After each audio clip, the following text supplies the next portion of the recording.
बुद्धिमान छोटी लड़की। एक समय की बात है, एक ऐसा स्थान जहाँ घोड़ों को समृद्धि का पैमाना समझा जाता था। दो भाई अपने अपने घरों में अपनी अपनी दौलत के साथ रहते थे। डेमिट्र अमीर भाई था और जेरिको गरीब था। चलो भी जेरिको, वरना हम वहाँ सूर्यास्त से पहले कभी नहीं पहुँच पाएंगे। दोनों भाई एक बड़े व्यापार मेले में सवारी करके जा रहे थे, जो शहर में हो रहा था। जैसे ही वहाँ से वो जाने वाले थे, जेरिको की बेटी वहाँ आ पहुँची। कृपया पिताजी, मुझे अपने साथ आने दीजिए। ये बहुत लंबा रास्ता है मेरी बच्ची, और तुम थक जाओगी। मैं हमेशा से शहर देखना चाहती थी। प्लीज पिताजी।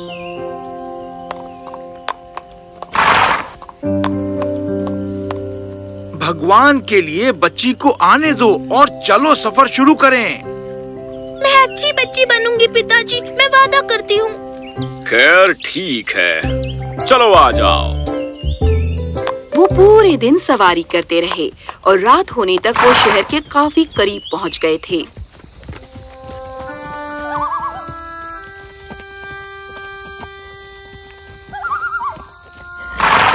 चलो कोई जगह ढूंढे रात में विश्राम करने के लिए, और अगली ही सुबह हम शहर के लिए निकल पड़ेंगे।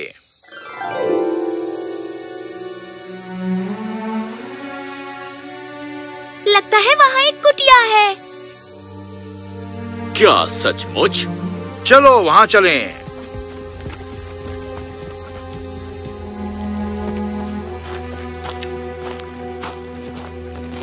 ये कोई कुटिया नहीं है, एक अस्तबल है।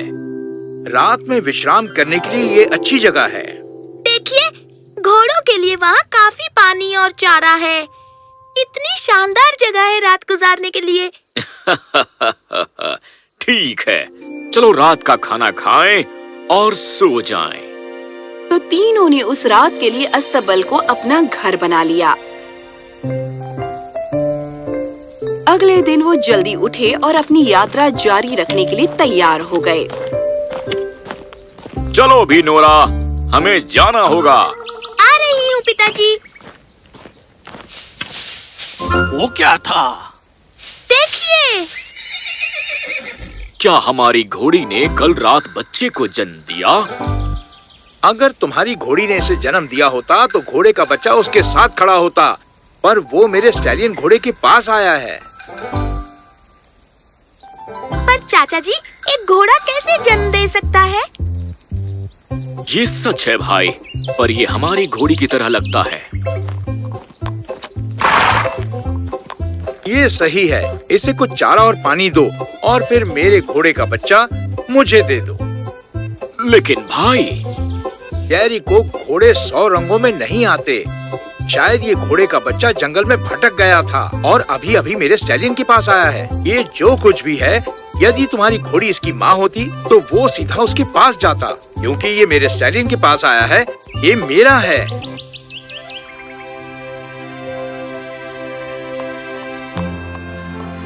देखो भाई, देखो। तो दोनों भाई देर तक लड़ते रहे कि घोड़े का बच्चा किसे रखना चाहिए। अंत में नोरा को एक उपाय सूझा।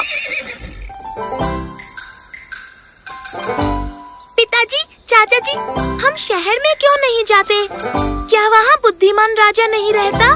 चलिए उनके पास चलते हैं और उनसे कहेंगे कि वो ही फैसला करें। ये सही कह रही है भाई। हाँ, तुम्हारी बेटी तुमसे कहीं ज्यादा होशियार है। चलो चलो। वो शहर के फाटकों तक पहुँचे।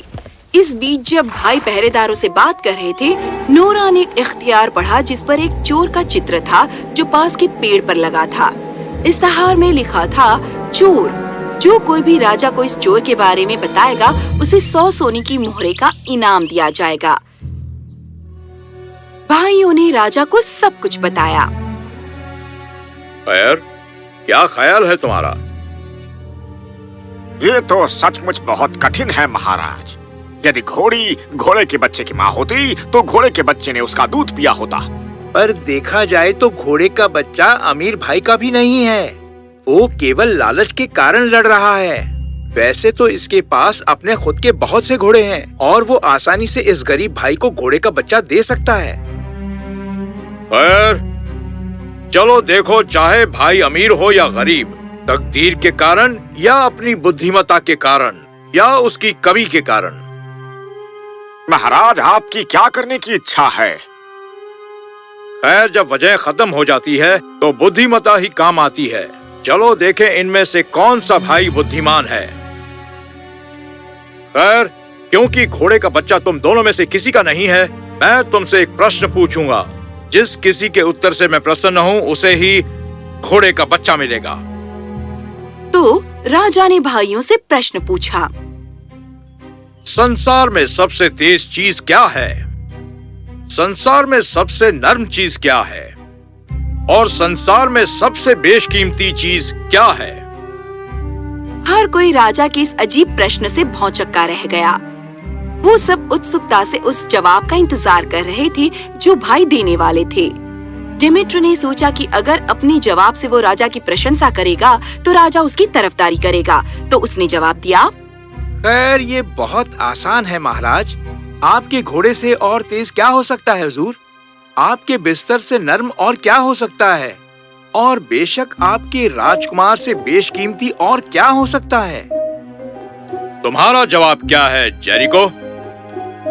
जेरिको एक सामान्य ईमानदार इंसान था। उसे पता नहीं था कि लोगों को ऊंची और बड़े बड़े बातों से कैसे रिझाना है, तो उसे पता नहीं था कि वो क्या कहें। महाराज, लगता है दूसरे भाई के पास तो उत्तर ही नहीं है। उत्तर ना होना बेहतर है बेईमान और अविश्वसनीय उत्तर देने के। चलो 1 मिनट रुको। नोरा बहुत सोच रही थी। वो एक ईमानदार जवाब देना चाहती थी और अचानक उसे ये महसूस हुआ। माफ करिएगा महाराज, क्या मैं अपने पिताजी की जगह जवाब दे सकती हूँ? बेशक, क्यों नहीं। मैं ईमानदारी से कहती हूँ हुजूर कि मुझे सही जवाब नहीं पता है, पर उसे देखते हुए जो मैंने संसार में देखा है, संसार में सबसे तेज चीज है हवा। ये इतनी तेज है कि ये तूफान पैदा कर सकती है और रास्ते में आती हर चीज को तबाह कर सकती है। और संसार में सबसे नर्म चीज होनी ही चाहिए एक बच्चे का चुंबन, जैसे ये घोड़े का बच्चा मुझे चाट रहा है। और सबसे बेशकीमती चीज संसार में होनी चाहिए ईमानदारी, वरना आपने 100 सोने की मोहरों का इनाम घोषित नहीं किया होता एक चोर की जानकारी देने के लिए। शाबाश, शाबाश जेरिको, तुम्हारी बेटी सचमुच बुद्धिमान है, ईमानदार और निष्ठावान भी। मैं उसके जवाब से खुश हुआ। मैं तुम्हें न केवल ये घोड़े का बच्चा दे रहा हूँ, पर 100 घोड़े और 10,000 सोने की मोहरें इनाम में दे रहा हूँ। जहाँ तक तुम्हारा सवाल है दिमित्र, तुम उदार हो सकते थे और तुमने तुच्छता को चुना। तुच्छता तुम्हें इतनी दूर ही ले जा सकती है, पर देर तक टिकने वाले इनाम मिलते हैं निष्ठा से। तुम्हारे लिए ये सबक रहे। मैं समझ सकता हूँ महाराज। धन्यवाद मेरे स्वामी, आप सचमुच बहुत उदार हैं। तो ऐसा है, हम दूसरों पर तुच्छ चालें चल सकते हैं, पर वो हमें दूर नहीं ले जाती। लोग असलियत समझ जाते हैं, पर यदि हम एक सचमुच एक सुखी और संतुष्ट जीवन जीना चाहते हैं तो हमें ईमानदार, निष्ठावान और बुद्धिमान होना चाहिए।